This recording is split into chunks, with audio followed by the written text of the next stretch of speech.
വരുന്നുണ്ട് ഉപദേശി. നീ എന്തൊരു കഷ്ടം നോക്കി. ആ മരിയേ, എന്താ ഇവിടെ ഒറ്റയ്ക്ക്? എനിക്ക് എന്ത് ഒറ്റയ്ക്ക് ഇരിക്കാൻ പാടില്ലേ? നിന്റെ മടിയിലൊന്നല്ലേ ഞാൻ ഇരിക്കണേ? മരിയേ, ഞാൻ നിന്നോട് എന്ത് തെറ്റാ ചെയ്തേ?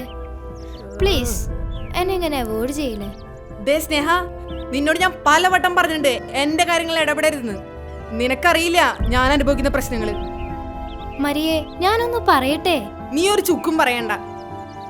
ആർക്കാ പ്രശ്നമില്ലാത്ത? പക്ഷെ നീ ഉപയോഗിക്കുന്ന ഡ്രഗ്സ് ഉണ്ടല്ലോ, അത് നിന്നെ നശിപ്പിക്കുള്ളൂ. എന്റെ സ്നേഹ, ഇതൊക്കെ ഞാൻ കുറെ കേട്ടിട്ടുള്ളതാ.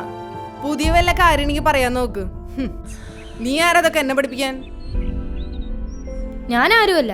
നിന്നോടിത് പറയാനുള്ള യോഗ്യത പോലും എനിക്കില്ല. നിന്റെ അമ്മ തന്ന കഞ്ഞി കുടിച്ചാ ഞാൻ വളർന്നേ. ആ അമ്മയുടെ കണ്ണീര് കാണാൻ എനിക്ക് കഴിയില്ല മരിയ.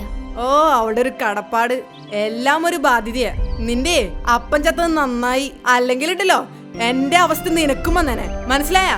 അതെങ്ങനെയാ? എന്റെ അപ്പനത് വല്ലത് അറിയേണ്ട ആവശ്യമുണ്ടോ? എല്ലാം അനുഭവിക്കുന്നത് ഈ ഞാൻ.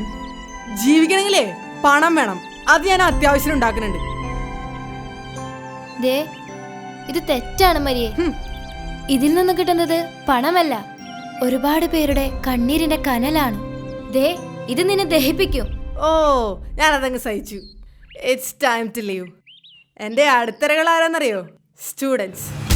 അവരവിടെ എത്താറായി. നീ എന്നാ വിട്ടോ. അധികം നേരം ഇരിക്കണ്ട. നീ എന്നാ വിട്ടോട്ടാ.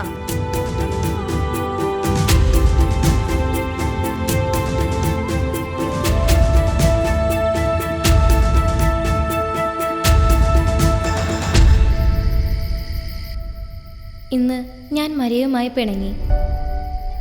അവൾ എന്നിൽ നിന്ന് അകലുകയാണ്. എനിക്കവൾ നശിക്കുന്നത് കാണാൻ സാധിക്കില്ല. പക്ഷേ ഞാൻ എന്തു ചെയ്താലും അവൾ എന്നെ വെറുക്കും.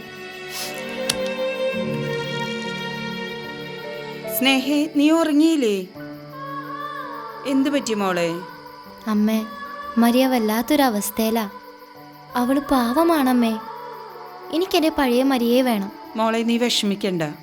കുടുംബങ്ങളുടെ മധ്യസ്ഥയായ വിശുദ്ധ മറിയന്ത്രേസ്യയോട് പ്രാർത്ഥിക്കേ. അമ്മ നിനക്ക് വഴികാട്ടിയായിരിക്കും.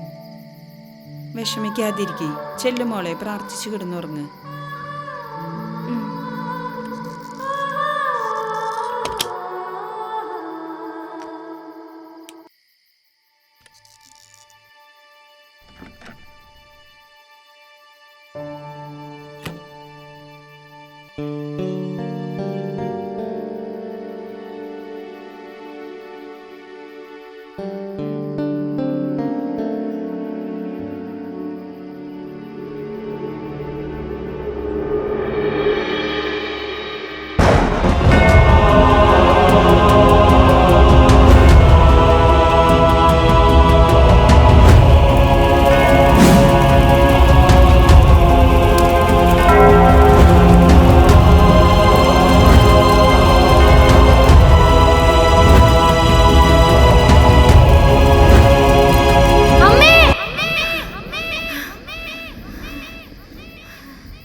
എന്നെ മറിയന്ത്രേസ്യാമേ, എനിക്ക് എൻ്റെ മരിയെ രക്ഷിക്കണം.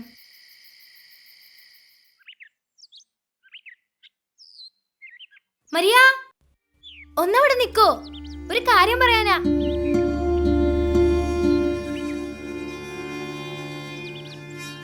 ഞാനൊരു കാര്യം ആവശ്യപ്പെട്ടാൽ എനിക്ക് വേണ്ടി അത് നീ ചെയ്യോ? പിന്നെ ഒരിക്കലും ഞാൻ നിന്നെ ശല്യപ്പെടുത്തില്ല. നിന്റെ ബിസിനസ് ഒക്കെ നീ തുടർന്നോ. എന്റെ കൂടെ ഒരിടം വരെ വരോ? ഓ, നിന്നൊഴിവാക്കാനല്ലേ? ഏത് നരകത്തിക്ക് വേണമെങ്കിൽ ഞാൻ വരാം. ഇപ്പൊ പോണോ? ഇപ്പൊ പോണെങ്കിൽ ഇപ്പൊ പോവാം. എന്നാ വാ.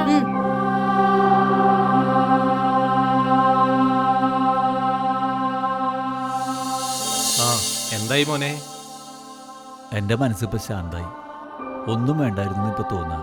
എല്ലാം നിനക്കിപ്പോ മനസ്സിലായല്ലോ, അത് മതി.